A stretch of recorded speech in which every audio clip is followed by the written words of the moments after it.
Le Mali traverse, depuis plus d'une décennie, une crise multidimensionnelle. Aux conséquences de cette crise, principalement sécuritaire, s'est ajouté en 2023 des problèmes énergétiques qui impactent grandement sur l'économie. Le climat est devenu très défavorable pour les investisseurs qui ne sont point assurés par l'instabilité économique liée à la pénurie de la principale source d'énergie fournie aux populations par la société EDM.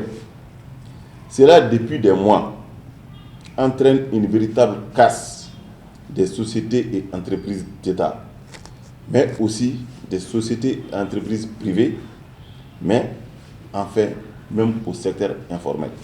Pour Paul Ismaël Boro, du parti Rassemblement pour le Mali, le premier défi à relever au cours de cette année doit être celui de la fourniture d'électricité aux Maliens. Le défi énergétique, aujourd'hui les Maliens en souffrent beaucoup.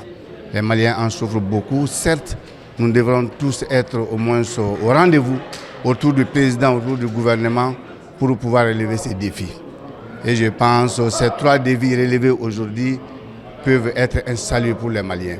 C'est fort de cela qu'à l'occasion de la présentation des vœux du Nouvel An, le 15 janvier 2024 à Koulouba, le président du Conseil national de la société civile, Bouré Maï Alaï Touré, a, au nom des forces vives de la nation, appelé les autorités à trouver des réponses urgentes et durables au délestage qui fragilise la petite et moyenne unité économique. Quant à la situation politique, elle a été marquée par un climat caractérisé par le manque de dialogue franc entre les autorités de la transition et la classe politique sur le retour à l'ordre constitutionnel. Les reports s'inédits de la date des élections de fin de transition, sans nouvelle date, constitue assurément une violation de la charte de la transition, mais aussi jette le discrédit sur la sincérité de cette démarche unilatérale. La crispation actuelle du dialogue politique n'est pas de bon augure pour la bonne organisation des élections avec moins de contestations possibles. Cette situation a créé un climat de méfiance entre les autorités et les forces vives de la nation. Pour le président du parti Rama, le défi de dialoguer autour de l'essentiel pour cette année a été l'un des leitmotivs du président de la transition lors de son adresse à la nation. Aujourd'hui, je vais commencer par le discours du président de la République qui a lancé même un premier défi, le défi de dialoguer. Dialoguer autour de l'essentiel.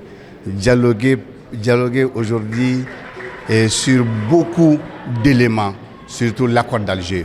Je pense qu'il a voulu que ce débat soit un débat malien. Et je pense que le réussir aujourd'hui, ce débat, c'est un défi. L'un des défis majeurs à relever pour Mahaman Mariko est la prise en compte de la nouvelle constitution dans la gestion du pays.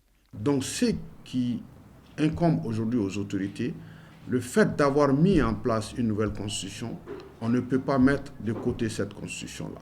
Le défi qui s'impose à nous, c'est de diriger ou de gérer le Mali conformément à la constitution qui est rentrée en vigueur. Si l'on ne le fait pas, l'on se serait contredit et les conséquences pourront être aussi graves qu'on ne l'imagine.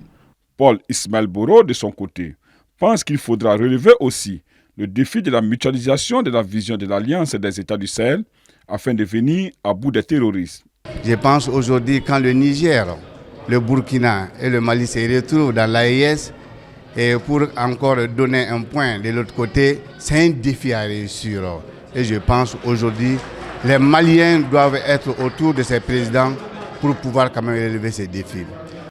Ils sont tous unanimes que la modernisation de l'administration doit aujourd'hui évoluer vers la création du corps des grands commis de l'État à l'abri des contingences politiques et du fait partisan, sans perdre de vue les impératifs liés au rétablissement de la sécurité sur l'ensemble du territoire, qui passe également par la mise en marche des services sociaux de base au bénéfice de toutes les communautés et particulièrement celles durement affectées par la crise.